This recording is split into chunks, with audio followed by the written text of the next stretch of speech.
বতৰলে বুদ্ধি বৰষুণ গলে জাপি লেখিয়া পৰিৱেশৰ সৃষ্টি হৈছে। এয়াই হৈছে ঠিকাদাৰী প্ৰতিষ্ঠানৰ কামৰ নমুনা আৰু ঠিকাদাৰী প্ৰতিষ্ঠানে সময়মতে কামসমূহ সম্পন্ন কৰিব নোৱাৰাৰ বাবে আজি এতিয়া ৰাইজে দুৰ্ভোগ ভুগিবলগীয়া হৈছে। মাত্ৰ কেইটামান মুহূৰ্ত পূৰ্বে এনেদৰে সতৰ্কবাণী দি ইয়াত বাঁহ বান্ধি থৈ দিয়া হৈছে।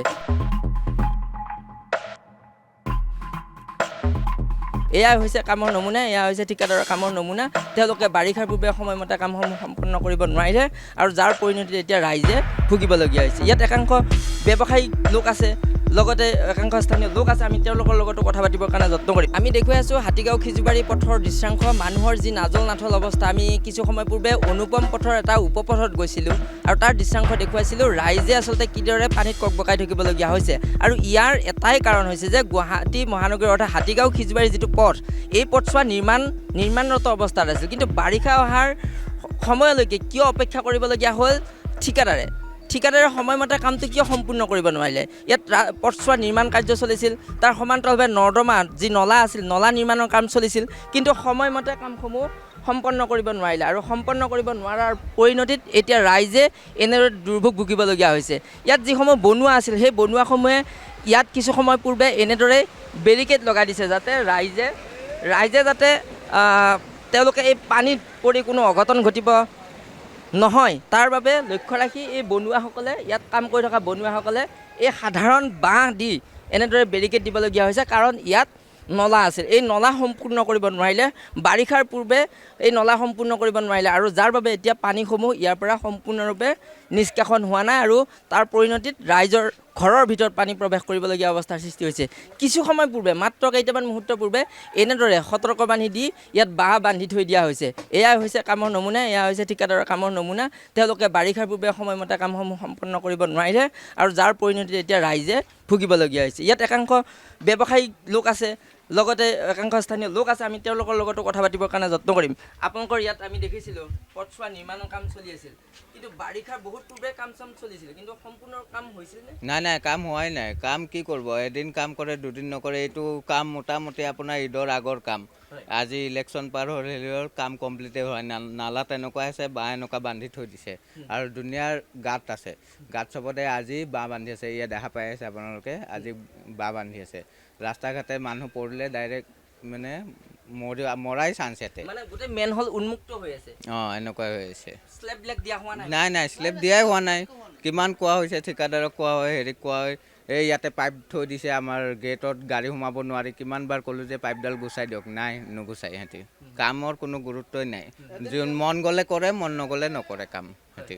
আপোনাৰ ওচৰলৈকে আহিছোঁ, কেনেকুৱা গোটেই প্ৰক্ৰিয়াটো আচলতে কাৰ ভুলৰ বাবে এতিয়া ৰাইজে দুৰ্ভোগ ভুগিবলগীয়া হৈছে? এইটো ঠিকাদাৰৰ ভুলৰ হ'ব। ঠিকাদাৰে কাম কৰা নাই। আজি এটা কৰি আছে, আজি ইয়াত অকণমান কৰি আছে, কালি ইয়াত অকণমান কৰি আছে, ইয়াত অকণমান খুৰিছে, খুৰি ৰাখি এনে ৰাখি দিছে খান্দি। পিছত ইফালে কৰি আছে, এনেকুৱাই কৰি আছে। কাম আজিলৈকে ক্লিয়াৰ হোৱা নাই। এতিয়ালৈকে 6 মাহ হৈ গ'ল। 6 মাহ হৈ গৈছে। হাতীগাঁও আৰু চিজুৱাৰী কিমান হয়? 1 কিলোমিটাৰ ৰাস্তা হয়। 1 কিলোমিটাৰ ৰাস্তা আজি 6 মাহ হৈ গৈছে, ক্লিয়াৰে কৰিব পৰা নাই। কি কাম কৰি আছে গমেই নাপাওঁ।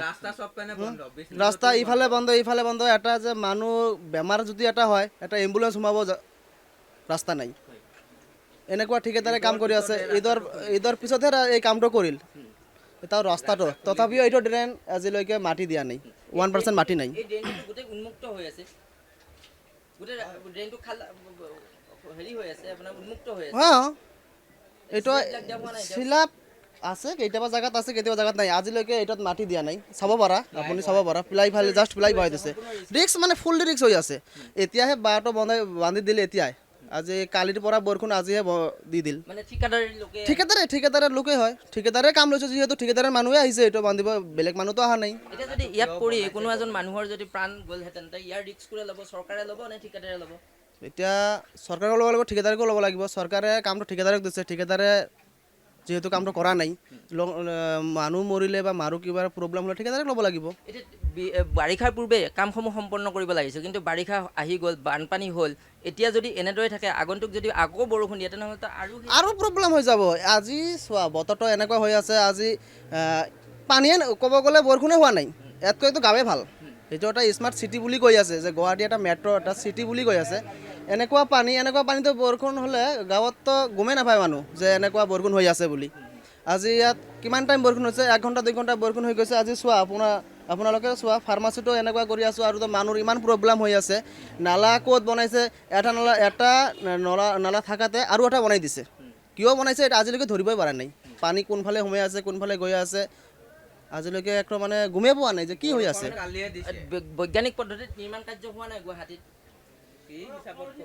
কিন্তু নাজানো আৰু কি হিচাপত কৰিছে এতিয়াহ'লে ঠিকাদাৰে এটা কি কৰি আছে এইবোৰ ঠিকাদাৰক ব্লেকলিষ্টেড কৰিব লাগে নে নালাগে কাৰণ সম্পূৰ্ণ সময় এইটোতো কৰিব লাগে এনেকুৱা কামটো এটা এটা কথাই ক'লোঁ ন হাতীগাঁৱৰ পৰা চিজুৱাৰী 1 কিলোমিটাৰ ৰাস্তা হয় যিহেতু এইটো ৰাস্তাৰ কামটো আমাৰ হিচাপত বা চব মানুহ গমেই পায় 1 মাহৰ কাম এইটো যিহেতু 1 কিলোমিটাৰ কাম এটা 1 মাহৰ কাম নহ'লে 2 মাহ গ'ল আজিলৈকে 6 মাহ হৈ গৈছে কাম ক্লিয়াৰে হোৱা নাই এতিয়া আৰু কি ক'ম আৰু ধন্যবাদ জনাইছোঁ এয়া আছিল স্থানীয় লোকসকলৰ ক্ষোভ কাৰণ